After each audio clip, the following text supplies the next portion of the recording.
So the champion in my life, the woman that taught me what it means to fight for equality, my best friend, one of the most amazing women to serve in the federal government, the woman I called Mom, passed away 4 days ago.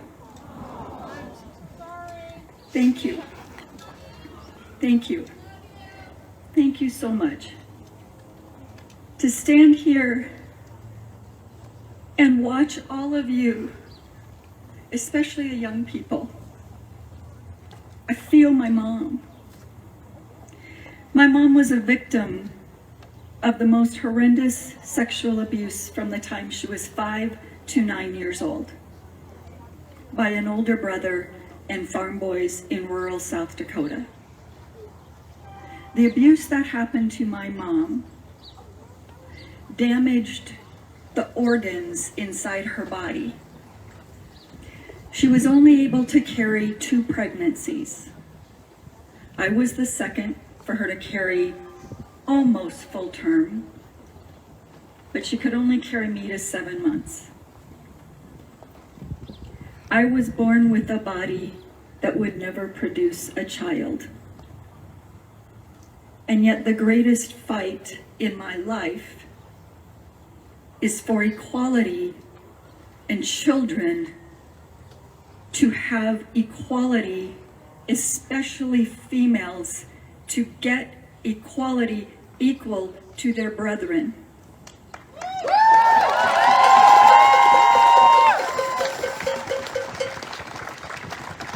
My mom lived with internal pain every time she menstruated. At 42, she had an emergency hysterectomy where she had to have 3 blood transfusions. The surgeon shared with us that when he lifted out her female organs, they fell between his fingers like wet tissue. Because of the miscarriages my mom had had in some states today, she may be considered a criminal because of the abuse that was done to her as a child. Stop that! Stop that! That's absolutely right. That's absolutely right. My mom taught me to fight.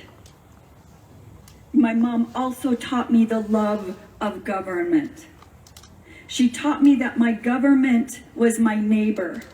My government was my mom, the librarian, the school teacher, the firefighter, the legislator, the member of the Supreme Court, the person that picks up our trash.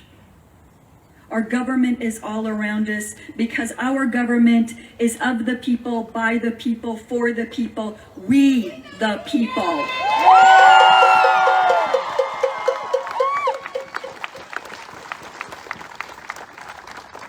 My opponent says no abortions, no exceptions.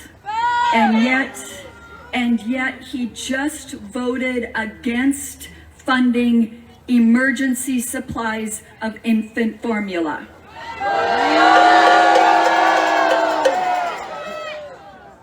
When people ask me, how are you going to overcome an incumbent? I say it's not about his incumbency, the guy's lost before. You need to ask me how am I going to overcome his representation. His representation has not served Montana.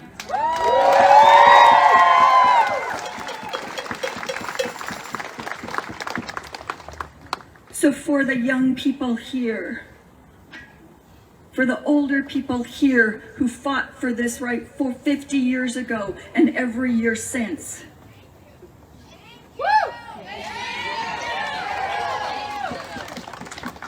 for my mom.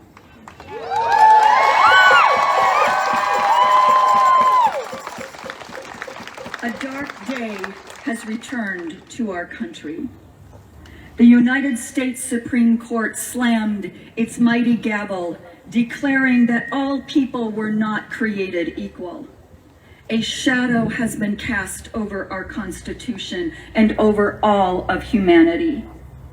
The United States Supreme Court declared that neither freedom nor protection under the law are the rights to be held by females, LGBTQ2 Spirit Plus, by pregnant persons, by the poor, by persons of color, and by the disenfranchised.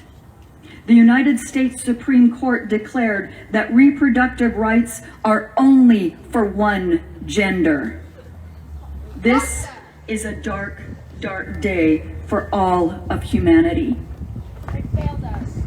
In 2017, when I was running for the Billings City Council, I was invited to attend a Yellowstone County Republican Women's Luncheon. I was the only Democrat running for office that accepted the invitation. Every seat in the large room was filled and more chairs were brought in. The guest presenter was an attorney from Helena who gave a 25-minute PowerPoint presentation on the national GOP strategy to overturn Roe v. Wade. This was 2017. The strategy included targeting middle and rural America and taking over PTA boards, school boards, city councils and commissions, county seats, elected law enforcement, and state governments. In doing this, the GOP would control the mentality and direction of voters, with the ultimate goal of controlling who would be appointing and confirming justices to the United States Supreme Court. The national GOP learned long ago that if they want to control the United States Supreme Court, they must control the local communities, because everything that happens in Washington, D.C. begins with votes at the local level. The Ted Cruz's, Marco Rubio's, yeah, no kidding.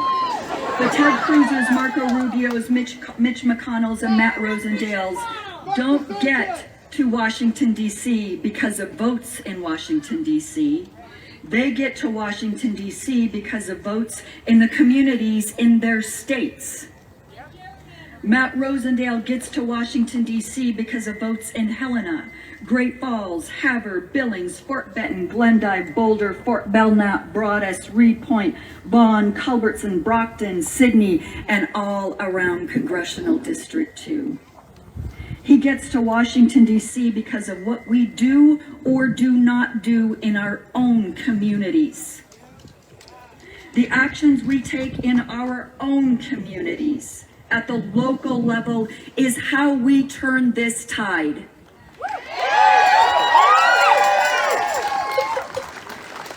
Let's be clear, the overturning of Roe v. Wade is not about only denying reproductive freedoms to females and pregnant persons. The overturning of Roe v. Wade is also about the unleashing of violence against vulnerable genders. And it is the opening attack on freedoms and rights others before us sacrificed to win. The greed for power and control will not end with female reproductive rights. They came for our reproductive rights, and they are coming for more. Columbine, Aurora, Newtown, Oak Creek, Charlotte, Orlando, Parkland, Buffalo, Uvalde, and so many more. We have not come for their guns, but they are coming for our bodies. They are coming for our right to love. They are coming for our food source. They are coming after our health care. They are coming after our right to earn a living wage. They are coming after our ability to buy a house. They are coming after our language and how society defines the words patriot, freedom, and affordable. They are coming after our flag. They are coming after the rights those that came before us fought and sacrificed to win in their lives and for us. They are coming. The question is, are we willing to fight back?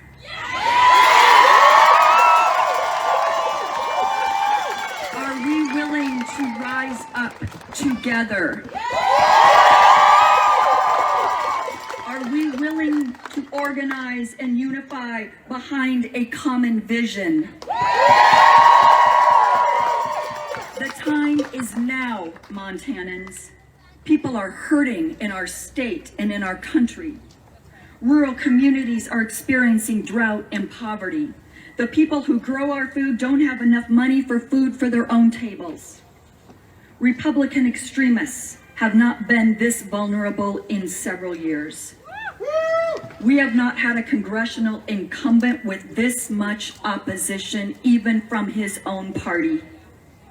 The time is now, Montanans, to rise up and get involved in every Democratic campaign you can. Make donations. Volunteer. There shouldn't be one Democratic candidate without a list of volunteers to call upon or the need to beg for donations. The torch has been passed to us, and we all need to get into this fight. Our state constitution, our public education, our family farms and ranches, our very bodies are on the line. The future of our country will be determined by our actions. Today, let us commit to one another. Let us commit to our children. Let us commit to the future of our state and the future of our country.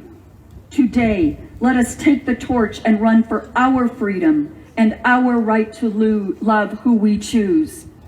Our freedom and right to control our own reproductive health.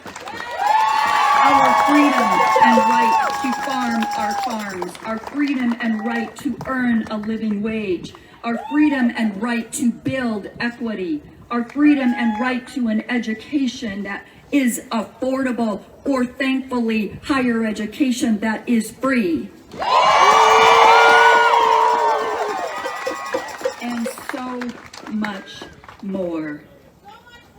Montanans, today let us commit to the future of our democracy.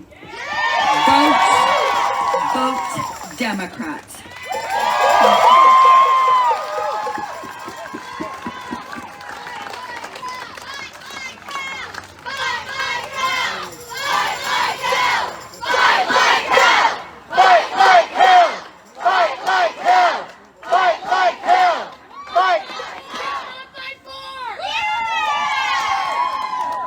I mean, that's almost like talking dirty. Penny.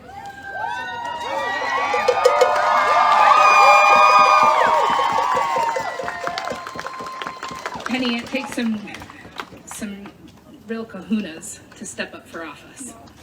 You are awesome.